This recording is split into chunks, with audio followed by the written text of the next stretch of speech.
I feel like it's, part of our job, our duty, as people who wield some kind of influence to really use that in a responsible way and Yes. to be accountable. Because when you're given those types of platforms, when we're given these types of platforms and these types of businesses, and people are listening to us, that if we're doing anything other than uniting, then that can be a frightening and slippery slope to go down. Well, hello, Amanda. Hi, Drew. How are you? I'm fine. How are you? I'm fabulous. I appreciate you taking this time to have this chat. You and I have had some extraordinarily juicy conversations Yeah. about influencing these days. What does it mean? What does it look like? So, as I've shared with you, one of my biggest fascinations is conversations. What do they look like? How do they play in our life? How do we actually have them make the impact that we want? So I'd like to just start off first of all, what does that mean? What does that mean having a conversation? What does that look like for you? For me, having a conversation is listening. Mm-hmm. Yeah, it's Yeah. it's always for me more about listening than speaking, Mm. so that I can get into another person's world and see how it is for them, how they're perceiving things, and through which, what their lens is all about due to, their experiences, their life, where they come from, how they see things, how they see the world, how they see situations. So it's really, for me, a conversation is very much about listening, very actively listening. It's so interesting because most people think it's all about speaking. And I think that that's part of why we have the world that we do now is because people are addicted to the speaking and they forget to actually listen. Yeah. I agree. So tell me, you and I have had a lot of conversations about what does it mean to be an influencer and what does that really look like these days? And, I think when we've shared what I love about you is that you are an influencer that set out that wasn't your intention to be an influencer. You just happened to end up being an influencer. But I think it's really important for people these days to kind of sort out for themselves what does that actually look like and what does that mean? Yeah, I that's interesting. I definitely did not set out to be an influencer. Yeah. What does it mean to be an influencer? Because people throw that word around very loosey goosey these days and what it means. And I think people have like this perceived concept about it. And I think people are actually a bit reluctant to be an influencer because for some people it has somewhat of a negative connotation. But throughout history, people have been influencers. It just Yes, inside of our current social media world, it's kind of taken on a whole different world. I agree. I think that to be an influencer is, I mean, I think we're all influencers. I mean, some people are more out there in the world using social media or a platform to have a louder voice. Mm, But even inside of our own families and even inside of our own, small friend circles, we're all each influencers in our own way. And I think that if anyone's exploring wanting to become sort of what is considered a quote unquote influencer, that I think it's really critical to look at, well, why what mm, why do you want to be an influencer? So what's driving you? Is it money? Is it fame? Is it personal validation? Is it to have people, say how beautiful you are? Is it to for people to look at how big your house is, how much money you have, what kind of car you drive, how beautiful your body is, things of that nature. I find that a lot of people who are influencers for reasons that sometimes align with those things I mentioned, mm. and that's okay. There are many influencers who are influencers that are aligned with those with certain things of like for those things, for example.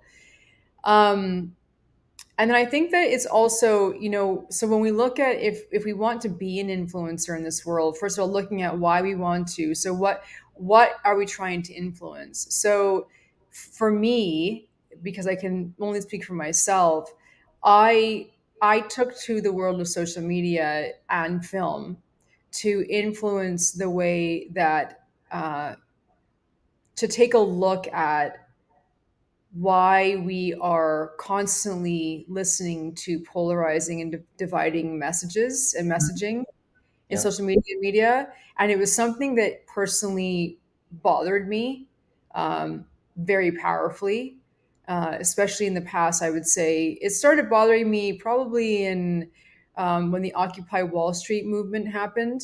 Hmm. uh, I was very much involved in that in New York, and when that first came about, I wouldn't say I wasn't. I was an activist before that, but when that movement perhaps started, I think I became very much interested in looking at why things were going on and why things were happening and why things had to be a certain way, and if I personally had any power to change that, because at that time I felt quite powerless to make any real changes in areas that bothered me.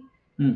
And um, I was fortunate enough to be mentored by a woman who is a former director of capacity and leadership development at the United Nations. Her name is Dr. Monica Sharma. And she began mentoring me in 2009. And when it's been one of the greatest gifts I ever had was being a mentee of hers, because what she taught me, which is something that I've never lost, is that I myself as a human being do have the power to make a difference. And knowing that and really embodying that and standing in that has given me the capacity to also empower others to recognize that they too have the power to make a difference, whether as an individual or an organization. And once I really, really took that on, it became my life's mission to make a difference in any area that was bothering me. I mean, it didn't matter. It was, if I saw if I saw an injustice happening, I was like, oh my gosh, I've got to do something about that.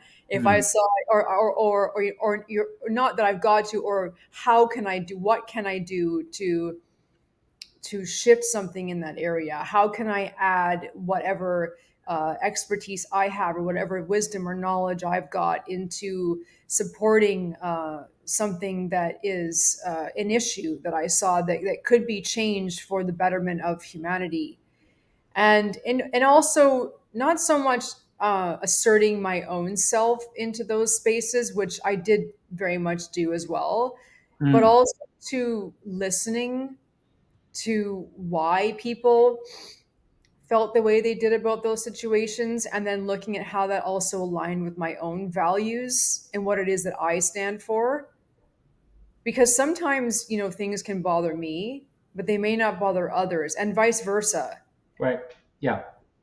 And I found that that's an interesting thing too. And I know Drew, you and I have spoken about that. Like, there's some things that can bother, other people that may not necessarily bother me, and vice versa. And so I'm always curious to find out, what impacts what impacts people in general, and what impacts certain people and not others, and looking at how all of that, complexity kind of works, and how with my mission being to unite humanity, what my role in that is to play to ensure that I stand in that constantly, whether or not something is bothering me personally.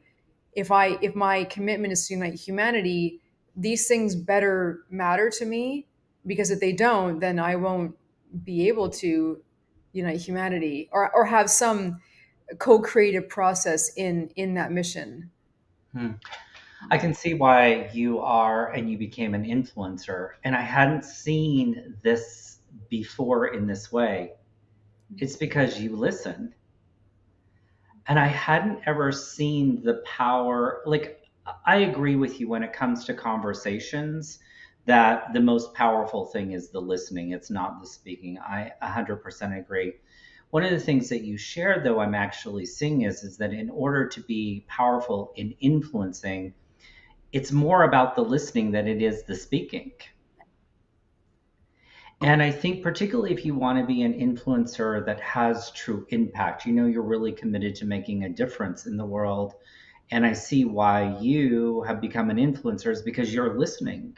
Yeah. You're listening to the cultural conversation versus the individual, but the cultural conversation about what needs to be said or what wants to be said or what wants to be discussed. Correct. Yeah. Yeah. Thank you. Yeah. Yes, and that's taken a lot of learning on my own part, is Mm. to listen more than to, and to really, uh,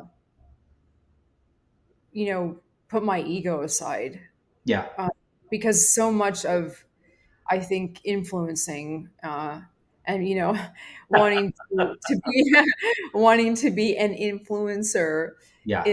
is wanting people to see you as, perhaps special.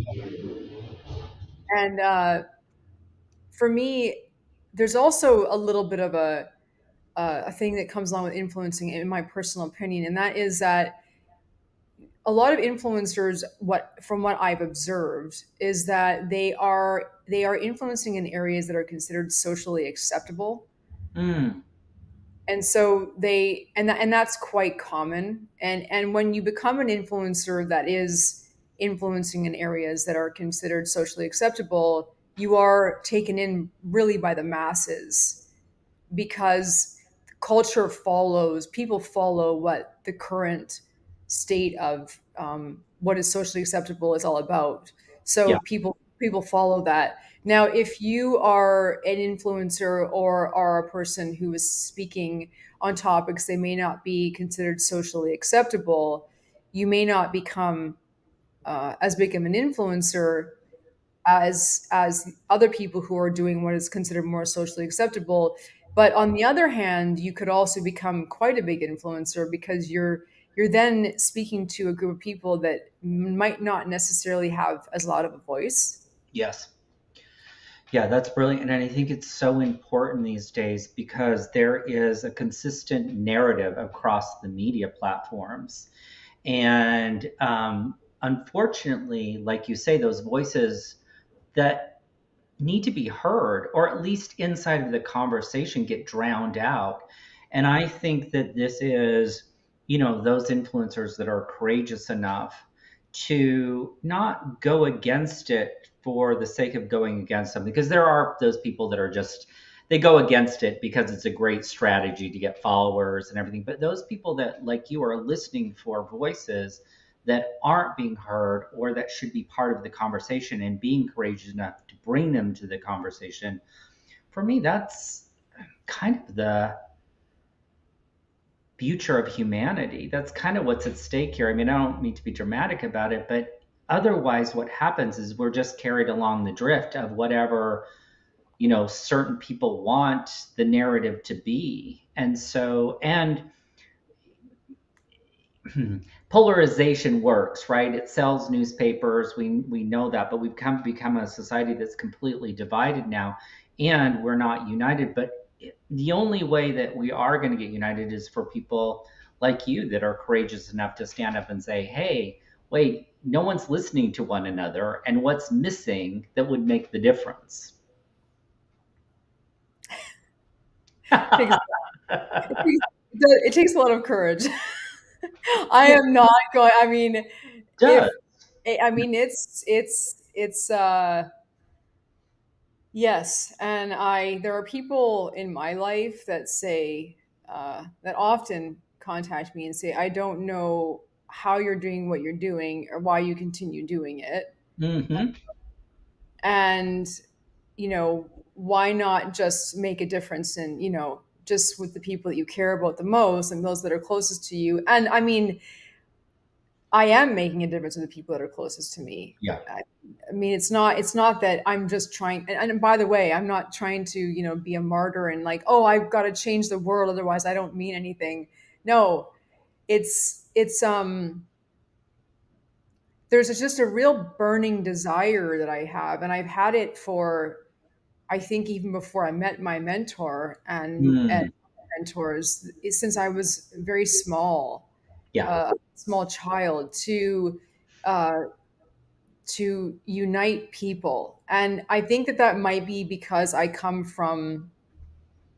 saw a lot of violence when I was growing up, Mm, in interpersonal relationships. And I witnessed that as a young child and as a teenager and as a young adult too.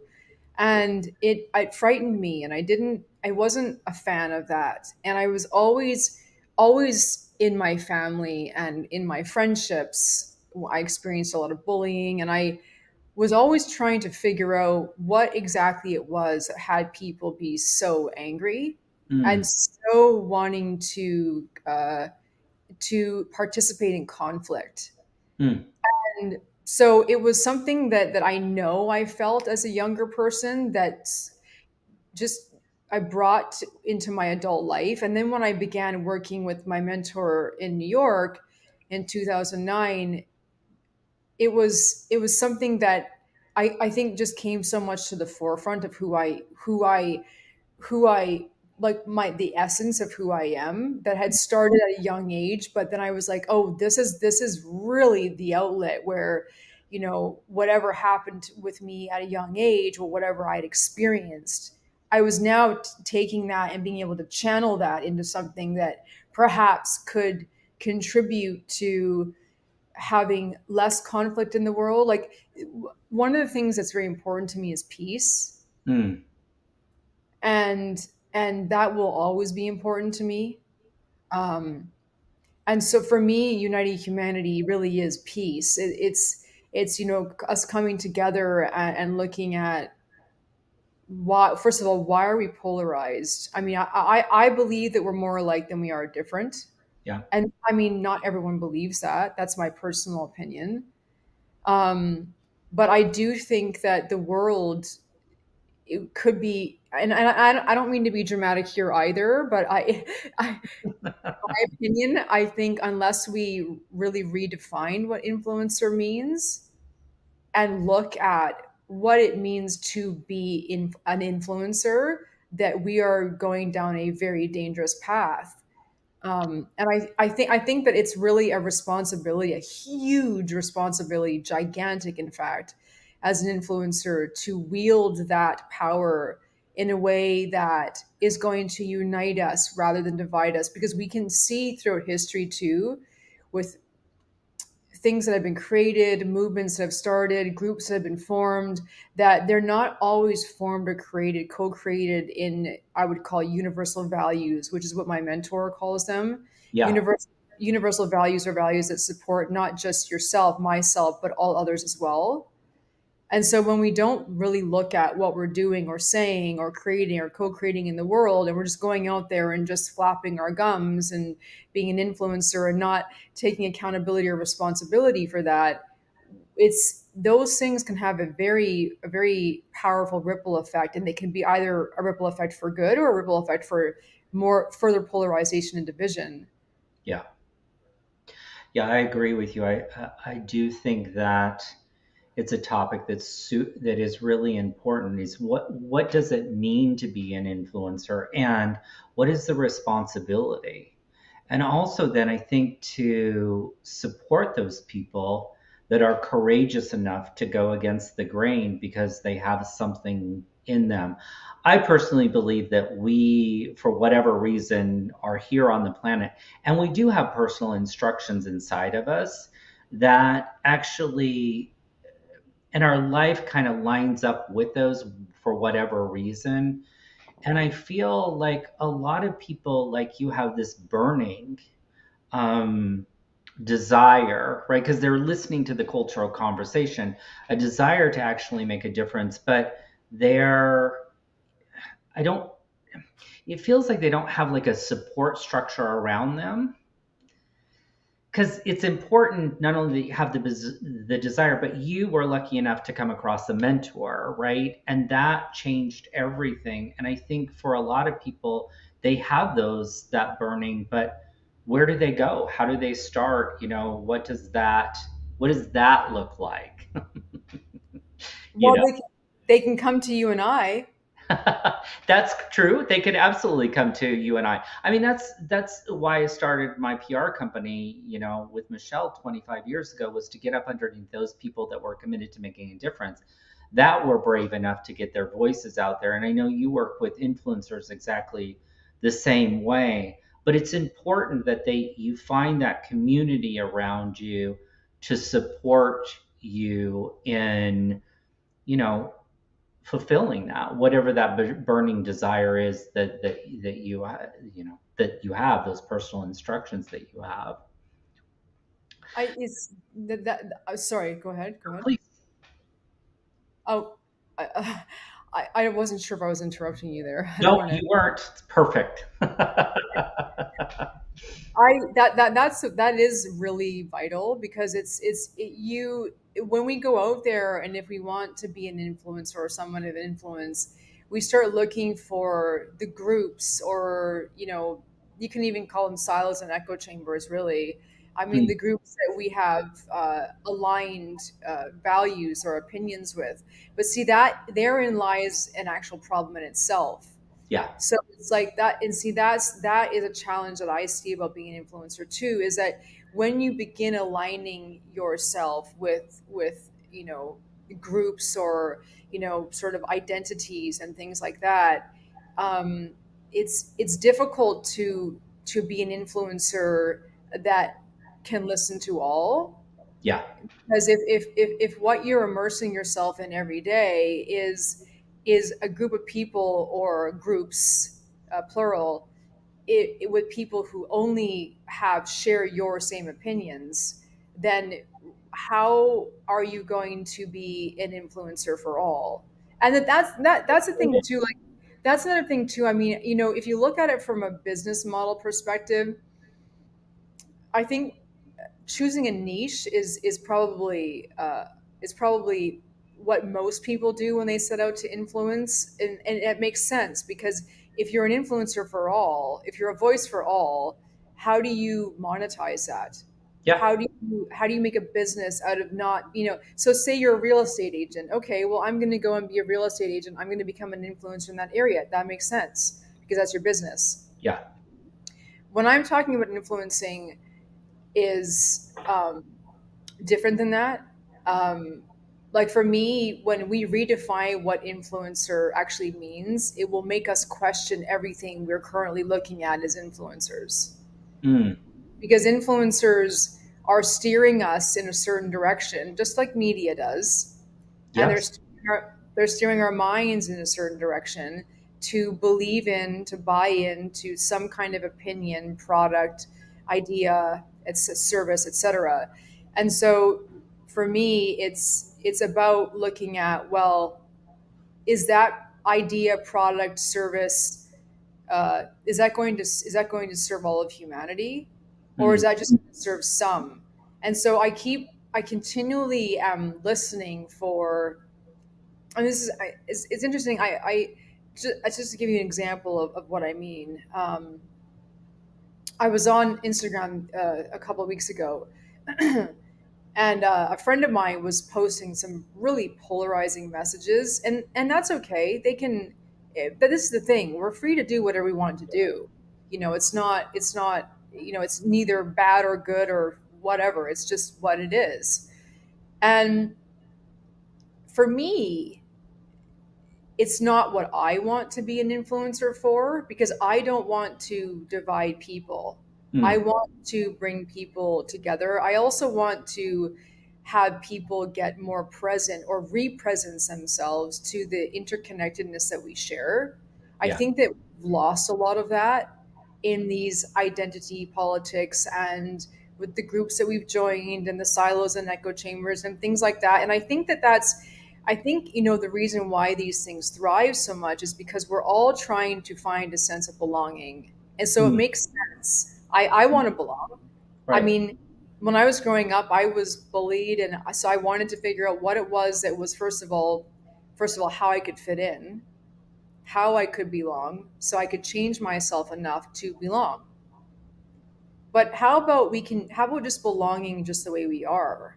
Mm, yeah, Why do we have to change ourselves? Why can't we just belong because we're part of humanity and we all share that same common thread that we're all humans and we're all part of humanity?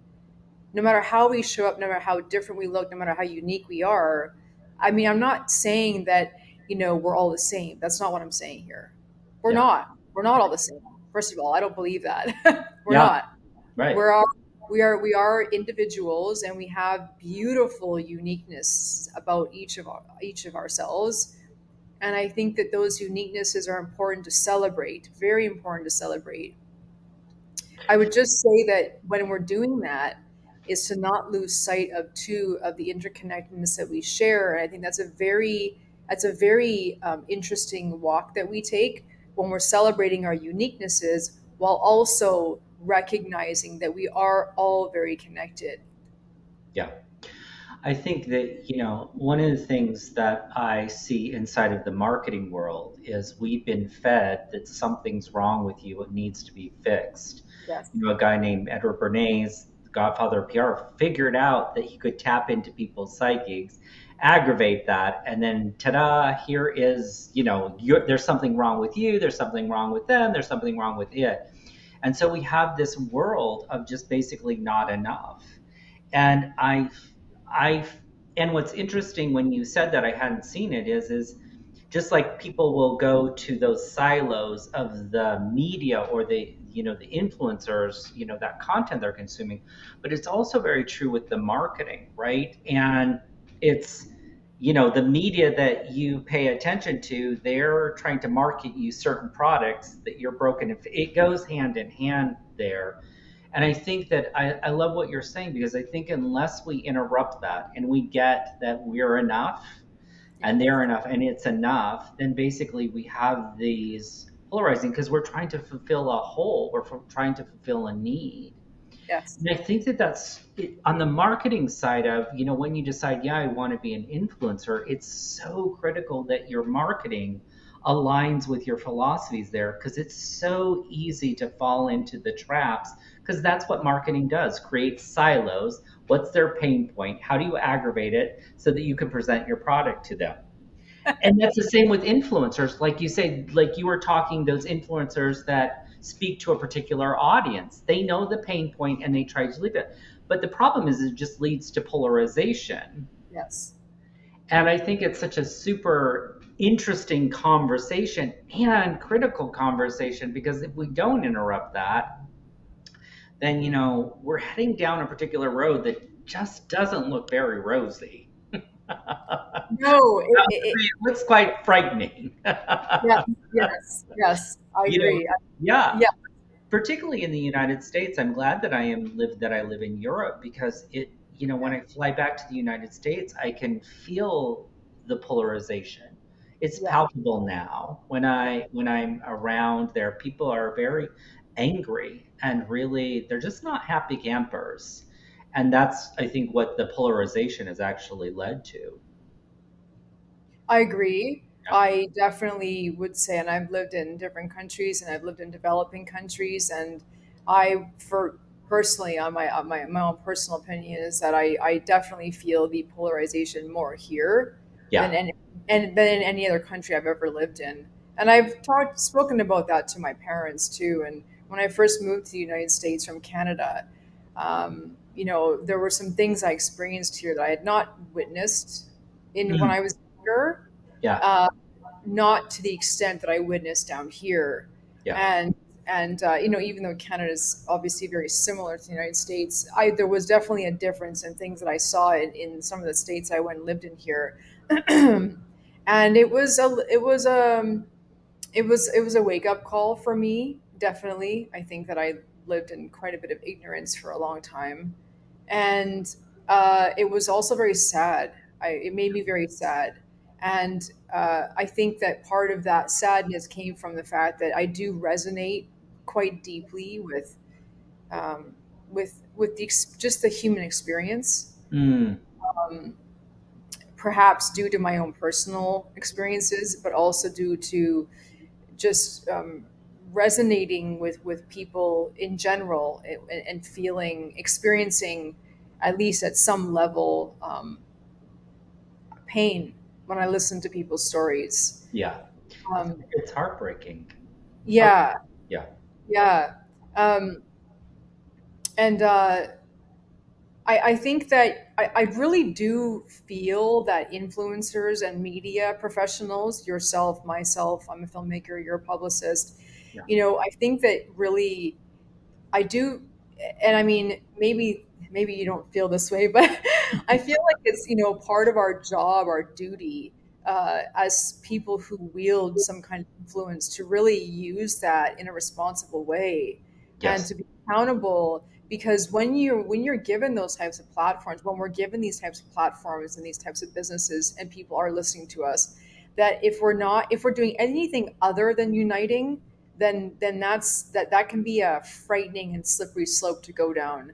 And when I look at these the movements that are being created too, you're always seeing movements that are happening, and then you're seeing other movements pop up as a result of that movement to Yes. kind of counteract those things. Yes. And that's when I'm also recognizing that, well, what are these movements being created? Like, what universal values, once again, are these movements being created? Are they being created to unite people, or are they being created to make a statement, but then are they dividing people further? And so I'm always also looking at movements that have been created in the past, are being created in the future, looking at things, and how they're supporting those particular groups. Yes.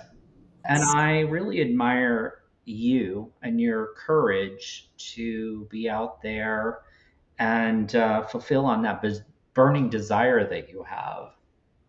So, question: Yeah. if someone else has a burning desire and they would like to connect with you, what's the best way to connect with you? Uh, Since that's you're everywhere, do you have a preferred way? You're everywhere. Do you have a preferred way to connect? no, yeah, no, that's a good question. Thank you. Because I mean, there's a bazillion choices I know. Like I could list, I could list like da, da, da, da, da, da, like they do in a podcast, or you go here, and for your free offer, you could go here. But we're not doing that kind of podcast. So where would you like people, and how would you like people to connect with you? So, so probably through my website, I would Okay.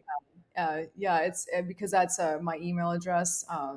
That's probably the best way. And And it also through you. No, and it I'm joking. is I'm www dot. joking. What's your website? Oh, acmediaglobal.com. Perfect. Okay, and we will make sure that it's Yeah. easily clickable for people and that Yeah. they do that. I Well, link you LinkedIn know, is always a great place too. I mean, it's yeah, always it's a great place to. I just wanted to say one more thing, Drew. Is that okay? yeah, of course. Thank you. This film that's in post production right now Mm, was a very big learning experience for me. And it was when I set out on the journey to do it. I set out, and I remember writing to my mentor and letting her know this. And I said, I want to unite people with this film, mm. even though this film would be considered Well, give people a little synopsis of the film. Like, yeah, okay. yeah, yeah, Sure. yeah. Thank you. Yeah, so it's called Living Undone, Mm, and it's about how a mother struggles to free her son from prison, and then also has to manage supporting him with massive mental health issues after he leaves prison, PTSD being one of them, as mm, well as substance misuse. mm. And so when I started out in this film, I recognized that doing this type of content would be speaking mostly to one political party, Mhm. when I'm addressing the systems of digital punishment, mass incarceration, mental health, the system or lack thereof, and also big pharma, drug misuse, addiction, things like that. And so I really wanted to unite or cross political divides. If you can't unite if you can't unite, I'm looking at crossing those divides, Yeah. and then speaking, and mostly actually more listening to be each side, and providing a space where each side can also listen to each other. Mm. So, and find some common ground. And that was one thing I noticed about filming this film, which took us quite a long time. I mean, I began the journey in December 2021, and we're just now in post production. Wow. Um, but one thing that we did accomplish was we worked with both Democrats and Republicans on this film. Mm. Are both committed to criminal justice reform, Mm. and are both in the space of looking at the mental health care system in the United States, what's working, what's not working, as well as the drug misuse and addiction and big pharma systems in this space too, and what's working and what's not working. And I was really pleasantly surprised to see that when we were creating this space on set, that my crew and also the subjects I was working with were coming from all different political backgrounds. Mm. And it was so beautiful because I was like, my God, this is a very small example of really what can happen in the world if we just listen and when we find a common purpose to work on. Yeah. And one of the common values that we found while working on this film was that we all want our streets to be safe for our kids. Mm. And it didn't matter if you were a liberal or conservative or a Republican or a Democrat or middle of the road or libertarian or independent. It didn't matter. It's that everybody wanted streets to be safe for their loved ones, their children, their families, their communities. And in order for that to happen, what would we need to change to have that come to fruition? Mm. And so those systems I just spoke about, those three systems do need to have transformative experiences take place inside those systems Yep. to actually achieve safe streets. Mm. That's where we're all able to come together. I love that. So The amazing. underneath the big conversations to the why of it, why bringing it together. It's beautiful. Great. Yeah. Well, I'm excited to see it.